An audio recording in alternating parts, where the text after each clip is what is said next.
This tree is Larry. He keeps me company from his solitary hill just above my house. He's a bit burned and a bit lopsided, not to mention his scantily clad lower branches, but each morning I look at him, and each morning he becomes more beautiful.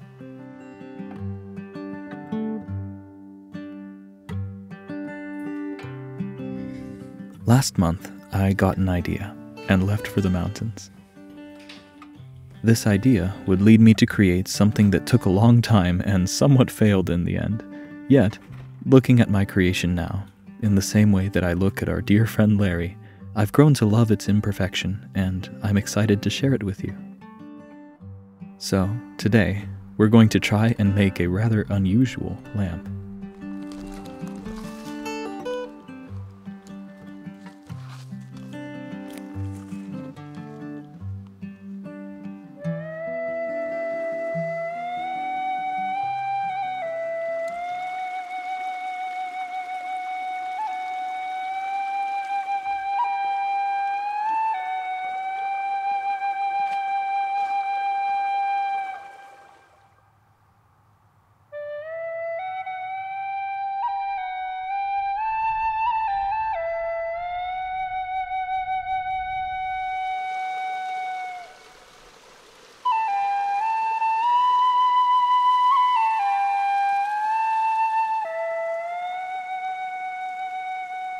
The flowers from summer have withered, although many lie waiting, ready to reintroduce themselves when the time is right.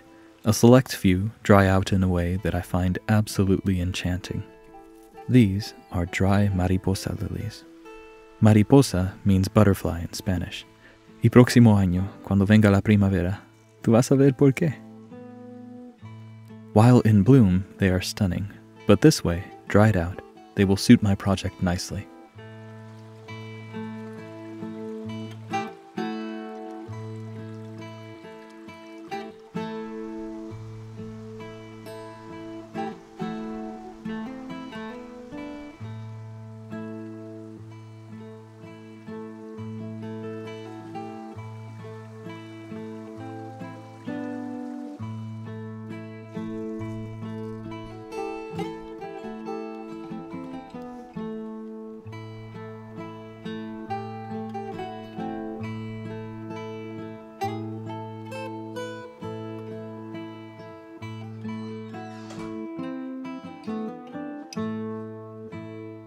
Plenty of time has passed since I gathered those lilies.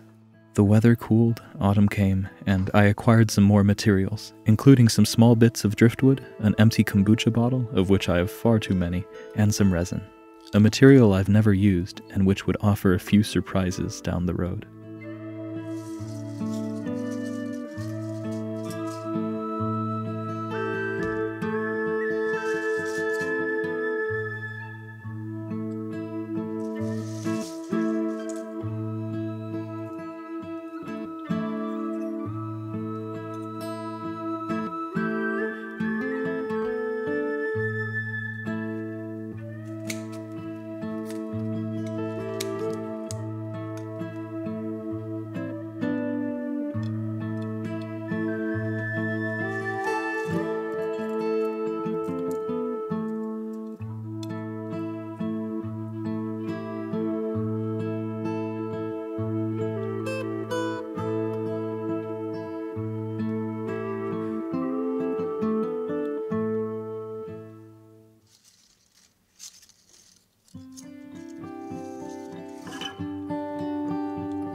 As you'll see, the resin cracked upon curing, and this was due to a number of things, all of which stemmed from my ignorance about the process.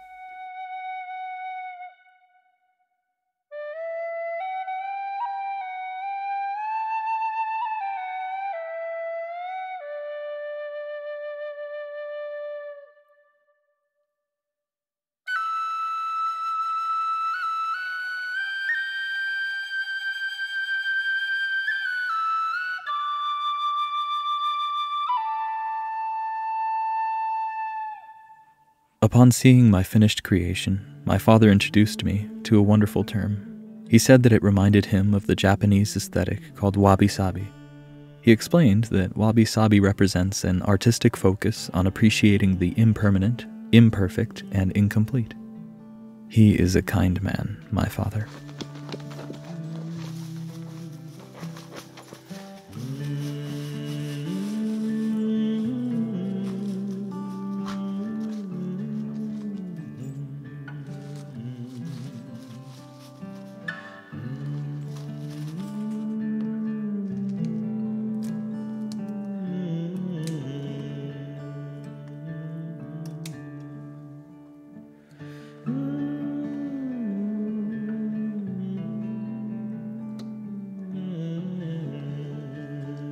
So many things I love include imperfect as one of their primary descriptors. Traditional folk music comprises old songs and tunes that have been broken and patched up as they're handed down from musician to musician throughout the passage of time. The songs are well-worn, and often played by well-worn instruments, lending the music a warmth and joy that says, "I'm here, right now. I'm not putting on a show, I don't want anything from you, I'm just here, and you are too." That, to me, is artistic imperfection. Thank you, Dad.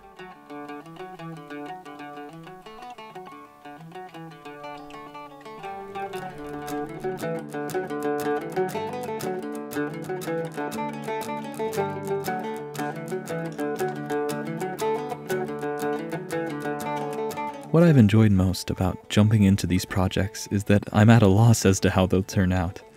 I find that occasional sense of uncertainty to be an important element in all of my pursuits. In this state of being, I often find myself observing the world around me more fully, with a level of intent that I would like to eventually maintain throughout my daily life. The lessons it offers tend to weave through everything from learning new skills to loving without fear. Uncertainty can be something as simple as taking an unfamiliar path during an evening walk, or something as weighty as giving your heart and trust to someone else, knowing that in doing so, they could very well hurt you. And that means being all right with pain as well.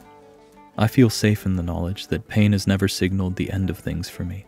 Instead, it's let me know, even with something as trivial as making a lamp, that I gave myself fully, unreservedly, and, as I live with and look back on the memory, I'll grow fond of its imperfections, just as I've grown fond of a solitary tree on a hill. As always, there are also some links below to a couple things that made me smile these last few days. So, until next week, I hope you can embrace a sense of uncertainty in something you do. Much love.